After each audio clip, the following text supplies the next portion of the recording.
What would you call it if your people were expelled from their homeland at gunpoint and never allowed to return? Ethnic cleansing? A crime against humanity. We, the Palestinian people, call it the Nakba, the Arabic word for catastrophe. How else can you describe what happened to us over 75 years ago?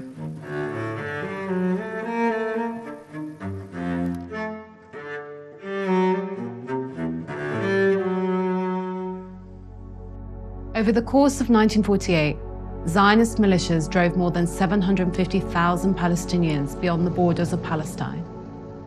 Most ended up in refugee camps in neighboring countries. In all, about 3/4 of all Palestinians were deprived of their homes, their land, their livelihoods, and in some cases, their lives. David Ben-Gurion, the man who would become Israel's first prime minister, laid out a plan for what he called the compulsory transfer of the indigenous Palestinian population. That entailed wiping over 450 Palestinian villages and towns from the map. Communities, histories, and cultures torn apart. In that process, whole villages were massacred, like those of Deir Yassin and Tantura. We still find mass graves, the evidence of those inhumane crimes to this day. This year is the 75th anniversary of the Nakba, which we commemorate on the 15th of May. But the Nakba didn't end in 1948. It continues to this day as a process of settler colonialism and apartheid. This video tells the story of how it happened, how it continues, and how we, the Palestinian people and our allies all over the world, struggle for freedom, dignity, and justice. Our brutalization and dispossession is as a result of the creation of the State of Israel, whose roots stretch back to the late 19th century Europe. Europe's Jews faced systematic anti-Semitism, legal discrimination, and violent pogroms. They came up with a huge range of attempted solutions, from religious separatism to liberal assimilation to communism to Bundism. One strand that emerged was called Zionism. It sought to create a Jewish national home in Palestine through settler colonization. To justify this colonization, they promoted the narrative that the country was nothing but a desert, waiting to be inhabited and cultivated. It's a narrative that we still hear today through figures like President of the European Commission, Ursula von der Leyen, who recently commended Israel for making the desert bloom. Today, we celebrate 75 years of vibrant democracy in the heart of the Middle East. You have literally made the desert bloom. But this is simply not true. Before the Zionist colonization of Palestine, the land was already inhabited and cultivated by the Palestinian people. For the Zionist movement, the fact that Palestinian Jews, Christians, and Muslims already lived side by side in relative peace for centuries was dismissed as a minor stumbling block that could be overcome. One of the fathers of Zionism, Theodor Herzl, said that they would simply force the penniless native population across the frontier. The Zionist founding fathers did not hide the fact that they were seeking to replace the indigenous Palestinian population to build an ethnically Jewish state. The early Zionists established a foothold in Palestine by buying up land from wealthy landowners and organizing Jewish migration. But it would take the firepower of European imperialism for that process to accelerate. Until the First World War, Britain's imperial strategy in the Middle East was anchored by the Ottoman Empire. In the eyes of British leaders, Ottoman rule was preferable to a European scramble for the Middle East, which could sever Britain's land route to India and limit its access to the Suez Canal. When World War I erupted and the Ottoman Empire joined the Central Powers, Britain began to chart a new course for its imperial policy in the region. It would find an instrument of that policy in the Zionist movement.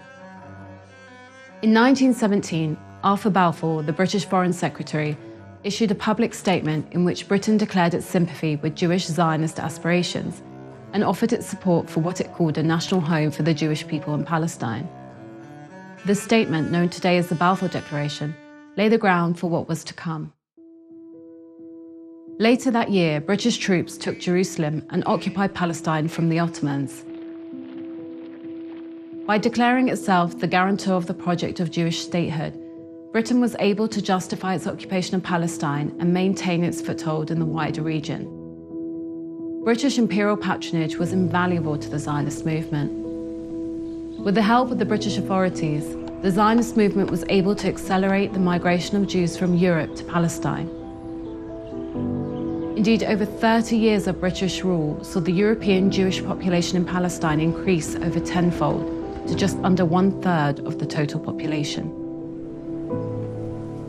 The British also protected Zionism from Palestinian opposition, enabling the formation of Zionist militias and infrastructure while systematically disarming the Palestinian resistance and weakening Palestinian society.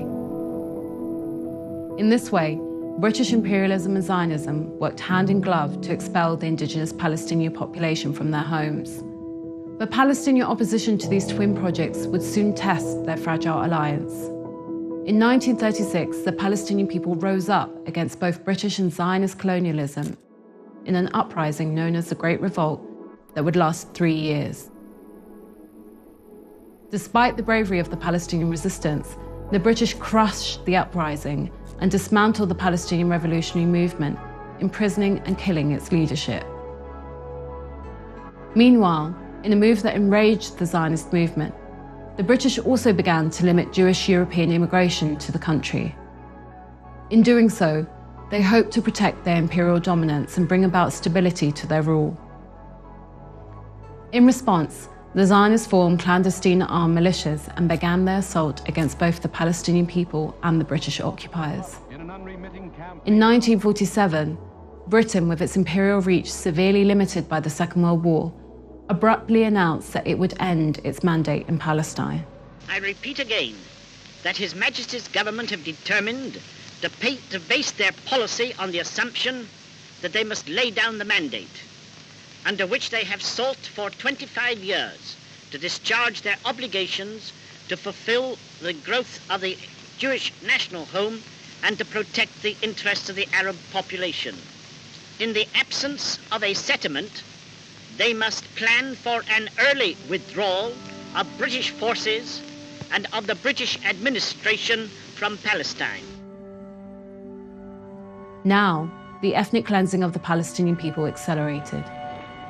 The Zionist forces, armed with tanks and equipment left behind by the British, took more than 78% of historic Palestine, ethnically cleansed and destroyed over 450 villages and cities, and massacred some 15,000 Palestinians. The Palestinian resistance not only had limited resources, but it had also been systematically immobilized since the Great Revolt.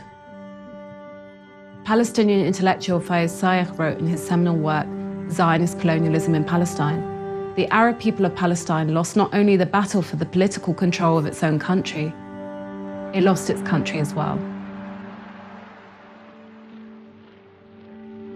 In 1948, the Zionist movement declared the independence of their new Jewish state, the State of Israel. In response, the surrounding Arab nations declared war. They wanted to liberate Palestine from this new colonial occupation. But the Zionist state was prepared. Armed by Western powers, Israel defeated the Arab states and deepened its foothold in the region.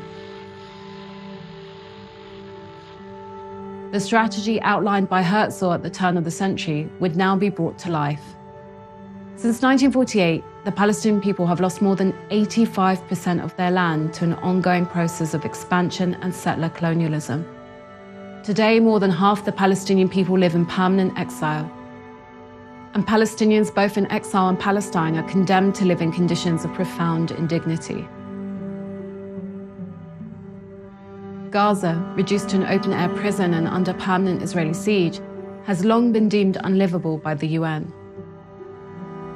1 in 2 residents live in poverty, and 1 in 3 in deep poverty. Infrastructure, including hospitals and schools, is routinely destroyed by the Israeli bombardment. Meanwhile, last year was the deadliest year for Palestinians in the West Bank for over 2 decades, and a quarter of the fatalities were children. Across Palestine, the Palestinian people are routinely incarcerated, with estimates suggesting that over 800,000 Palestinians have been in Israeli prisons since 1967. The Israeli regime also uses the Palestinian people as test subjects for new technologies of war, which they export all around the world to oppressive regimes. Technologies that poison Palestinian bodies and land, and that keep Palestinian communities constantly surveilled. Legalized land expropriation, forced evictions, and mass demolitions of homes of Palestinians in Jerusalem, the Sefer Yatta, and the Nakba desert are accompanied by intimidation and harassment by the Israeli army and settlers, making life for the Palestinian people unbearable. State-backed settler violence has intensified with attacks like the recent fascist pogrom in the Palestinian town of Hawara, occurring with increasing regularity and with absolute impunity. Echoing the policies of erasure pursued by the early architects of Zionism, the Israeli finance minister, Bezalel Smotrich, said that Hawara needs to be erased and that the state should be the one to do that. When we Palestinians talk of the Nakba, we are not simply talking about historical injustice, but a brutal reality faced by Palestinians every day and a continuous process of settler colonial erasure.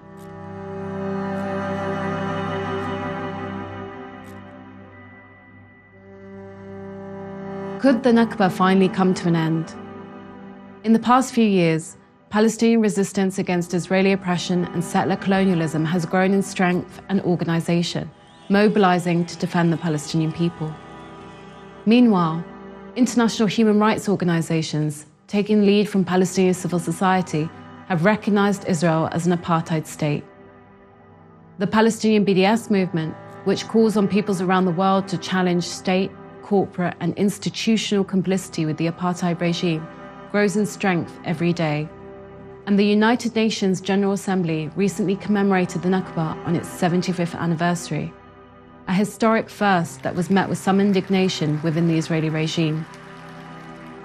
These developments accompany major shifts in global politics, the decline of American hegemony, a renewed impetus towards non-alignment, and a sharpened focus on the realities of imperialism and colonialism for large parts of the world's population. Palestine sits at the heart of these shifts.